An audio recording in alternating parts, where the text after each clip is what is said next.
भारत की आजादी के बाद से अब तक कई घोटाले हुए। इसके लिए अलग अलग स्तर पर सरकार ने जांच बैठाई है, लेकिन जांच निष्पक्ष हो इस पर हमेशा से संदेह बना रहता है। 1987 का बोफोर्स घोटाला जिसने केंद्र सरकार की नींव हिलाकर रख दी थी, इस दौरान पहली बार इस घोटाले की जांच के लिए जेपीसी का गठन किया गया। जेपीसी मतलब ज्वाइंट पार्लियामेंट कमेटी। जेपीसी आखिर है क्या, जेपीसी की ताकत क्या है और जेपीसी ने जिन घोटालों पर जांच बैठाई है उन घोटालों का परिणाम क्या निकला है? क्या जेपीसी जांच के बाद से घोटालों का पर्दाफाश हुआ है? क्या जेपीसी सच में इतनी कारगर होती है? आइए समझते हैं। दरअसल इस समय देश में शीतकालीन सत्र चल रहा है। संसद में विपक्ष लगातार सरकार पर हमलावर है। इस दौरान विपक्ष के नेता संसद में गौतम अडानी और अडानी ग्रुप को लेकर हिडनबर्ग रिसर्च की रिपोर्ट पर लगातार मामले में जेपीसी की मांग उठा रहे हैं। ऐसे में सवाल उठ रहा है कि आखिर जेपीसी क्या है। आइए समझते हैं जेपीसी क्या है। जेपीसी क्या है? जेपीसी मतलब संयुक्त संसदीय समिति। यह भारतीय संसद की एक समिति है। संसद के दोनों सदनों के अध्यक्ष किसी खास मामले की जांच और रिपोर्ट तैयार करने के लिए समय समय पर जेपीसी का गठन करते हैं। जेपीसी का गठन करने के लिए संसद के एक सदन में प्रस्ताव पारित किया जाता है और दूसरे सदन में इस पर सहमति ली जाती है। जेपीसी में सदस्यों की संख्या तय नहीं होती, लेकिन इसमें ज्यादा से ज्यादा पार्टियों के सदस्य शामिल होते हैं। जेपीसी को किसी भी व्यक्ति, संस्था या पक्ष को बुलाकर पूछताछ करने का अधिकार होता है। जेपीसी की कार्यवाही और निष्कर्ष को जनहित के मामलों को छोड़कर गोपनीय रखा जाता है। जेपीसी को किसी भी विषय की जांच के लिए अधिकतम 3 महीने का समय दिया जाता है। विषय पर रिपोर्ट पेश करने के बाद जेपीसी अपने आप खत्म हो जाती है। सरकार के जवाब के आधार पर जेपीसी संसद में कार्रवाई रिपोर्ट पेश करती है। संसद में जेपीसी का गठन बोफोर्स के बाद अलग अलग मुद्दों पर होता रहा है। जेपीसी को कई अहम मामलों में चर्चा पर बनाया जाता है। हाल ही में वक्फ बोर्ड में बदलाव के लिए भी जेपीसी का गठन किया गया है। आइए समझते हैं अब तक बनी संयुक्त संसदीय समितियां, इनके गठन का कारण और संबंधित मुद्दे। संसद में किस किस विषय पर बनी है जेपीसी?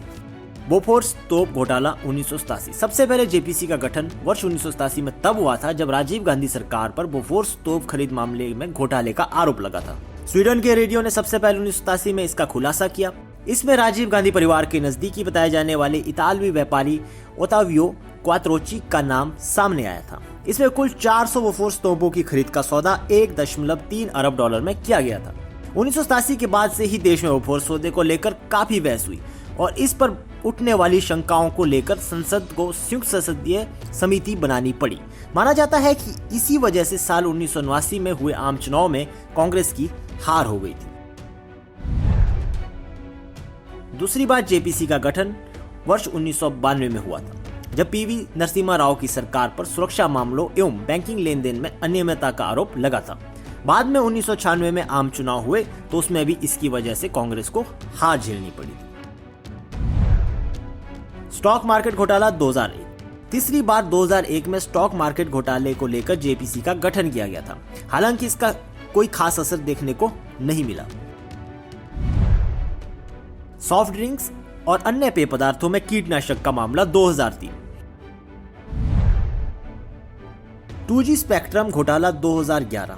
पांचवी बार 2011 में 2G स्पेक्ट्रम घोटाले की जांच को लेकर जेपीसी का गठन हुआ था। 2010 में आई एक CAG रिपोर्ट में 2008 में बांटे गए स्पेक्ट्रम पर सवाल उठाए गए थे।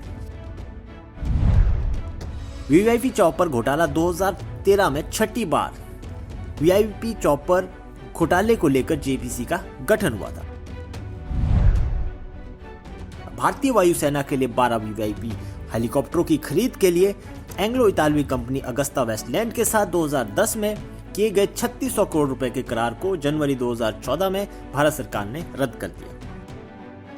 बहरहाल देश में घोटालों की जांच में जेपीसी ने अहम रोल निभाया है। जेपीसी जांच के बाद केंद्र में सरकारों के गिरने का सिलसिला भी जारी रहा है। ऐसे में विपक्ष की जेपीसी गठन की मांग महत्वपूर्ण है। लिहाजा इसमें आरोपित घोषित हो या नहीं हो, लेकिन मामला लगातार चर्चा में बना रहता है। फिलहाल अभी संसद इस जेपीसी को लेकर कोई निर्णय नहीं ले रही है, लेकिन आने वाले दिनों में इस मुद्दे को लेकर संसद क्या निर्णय लेती है, इस पर सबकी नजर बनी रहेगी।